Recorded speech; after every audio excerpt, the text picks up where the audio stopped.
Olá, meu nome é Leiliane Praça da Silveira. Olá, meu nome é Caroline Silveira Pereira, somos do Polo de Jacaraci, Bahia, e estamos cursando Ciências Biológicas pela Universidade Federal da Paraíba, UFPB Virtual. Nesse vídeo de hoje, nós vamos explicar sobre os fatores que as bactérias apresentam e como eles agem biologicamente para determinar uma patologia.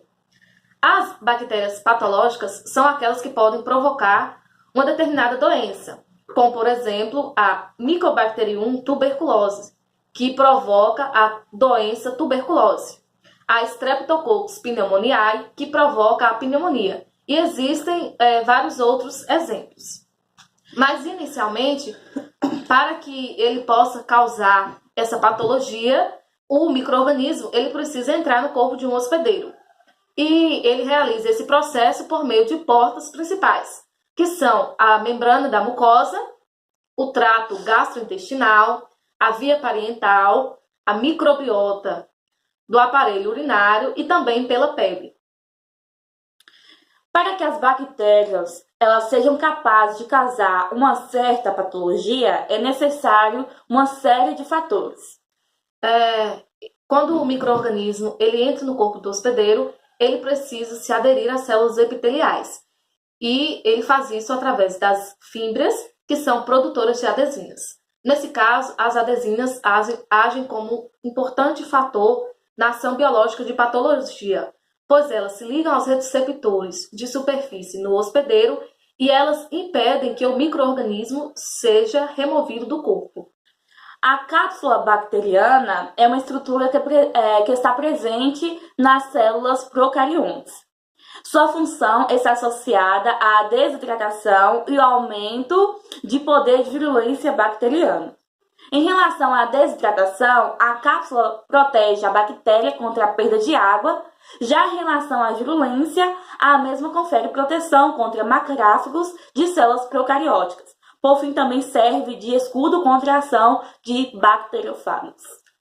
Outro fator de ação biológica em patologias são as toxinas, que elas modificam as funções celulares e, como consequência, causam a morte das células. Elas são produzidas durante o metabolismo da bactéria. As endotoxinas, elas possuem atividades biológicas diversificadas e complexas. Podem se ligar a diversos tipos de células do organismo, principalmente as proteínas séricas específicas. As LPPS,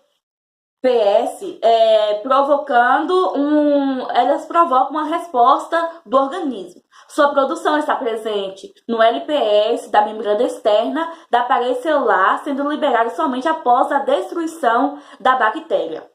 O lipídio A é uma endotoxina liberada pelas bactérias gram-negativa após a lise celular.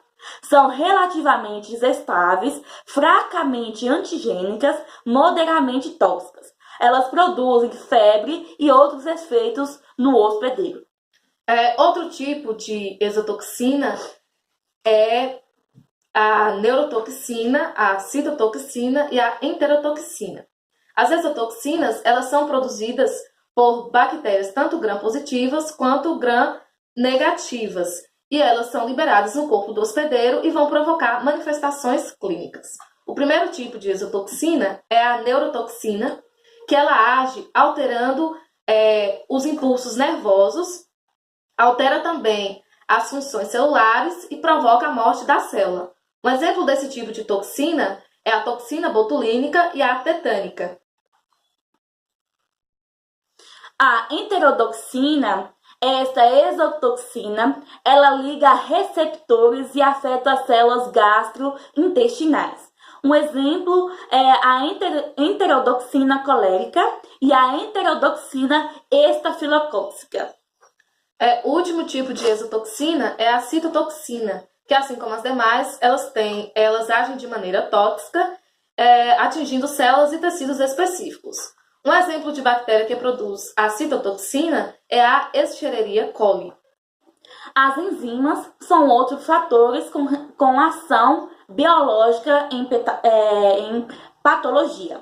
A catalase, ela transforma o periódico de H em O2 mais H2O.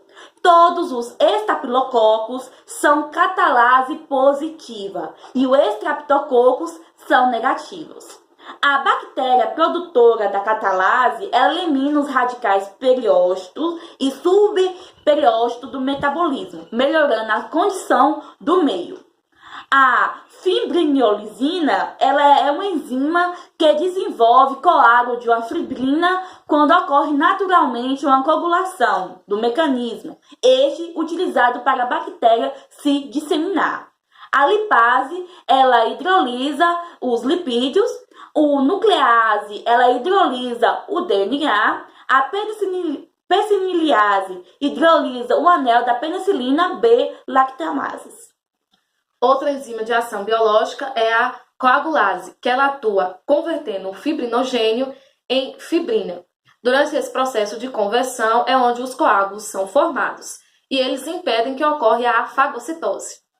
A fagocitose ela é um fenômeno de suma importância para a proteção do organismo, pois é onde os fagócitos eles se englobam e eles destroem partículas sólidas e também destroem os micro-organismos. Então, quando a coagulase está presente, a fagocitose não ocorre. Então, torna o corpo desprotegido, tornando mais fácil que as bactérias desenvolvam patologias. Outra enzima é a hialuronidase. Ela atua hidrolisando o ácido hialurônico do tecido conjuntivo e ela estimula a propagação de estafilococos no tecido.